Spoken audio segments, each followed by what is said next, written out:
This episode of Android Weekly was brought to you by Bitdefender, the #1 ranked antivirus technology. Go to bitdefender.com to learn more. Welcome back to a special edition of Android Weekly. My name is Jayce, and today's brief show is for the purposes of distinguishing between all the BS rumors and the genuine leaks regarding the Galaxy S5. Now, on a more somber note, I wanted to extend my sincere condolences to my brother in Android, Joe Hindi, who suffered a deep loss when the men's Olympic hockey team and the women's Olympic hockey team suffered a whopping defeat at the hands of the Canadians. Again. And as a Canadian, I wanted to say I'm sorry, Joe. I'm sorry. And so what I will do is I will change my country's colors from white and red to white and gold!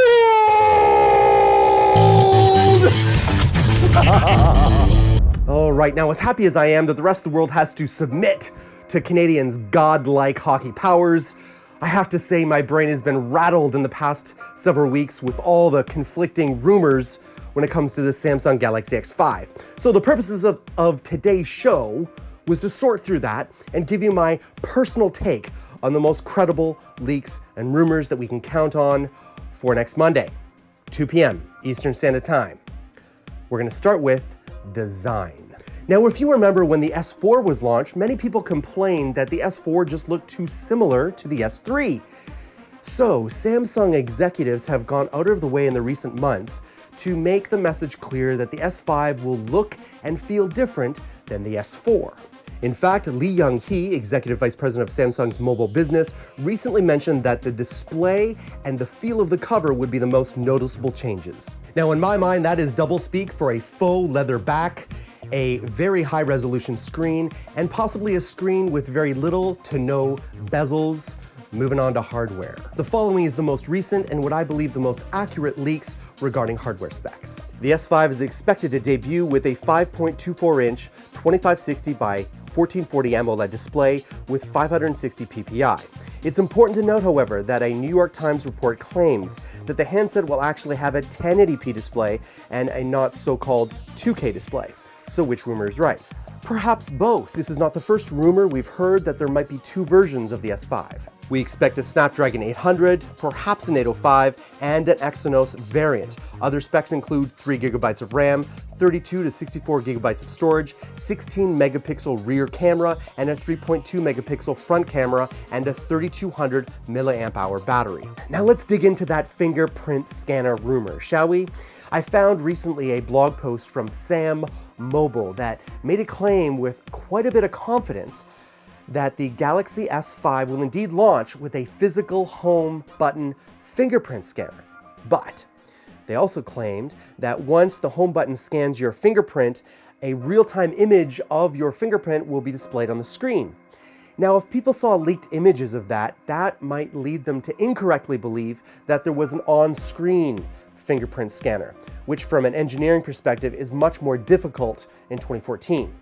So I'm going to call it. I think that's what it is. Let's wait and see.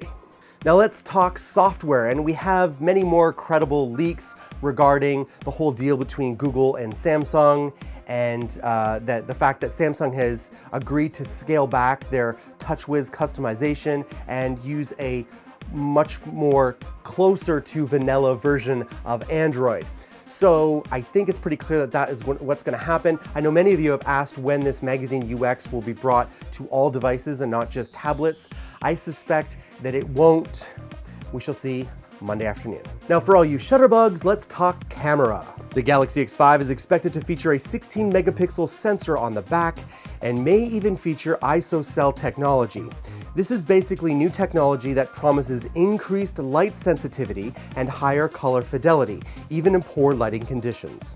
Now let's talk pricing and availability. There is some indication that the flagship device will be a little bit cheaper than some people expect, or we will have two different versions, one with a high resolution display that would be the top tier price and a lower 1080p resolution that will be a little bit cheaper.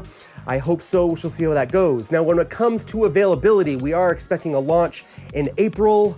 We shall see how it goes. Don't forget, Android Army, this Monday, 2 p.m. Eastern Standard Time is the official launch of the Galaxy S5. I will be watching and working furiously all night to try and get out an official video for you, giving everything you need to know. You can expect late Monday night or early Tuesday morning. It's coming. Watch for it. You don't want to forget about my brothers in Android, Josh, the Tech Ninja, Kevin, and Chris, and Joe, buddy, tried to point out that no Canadian NHL team has won the Stanley Cup in 21 years, forgetting the obvious fact that every NHL team is stacked with the gods of hockey, Canadian hockey players.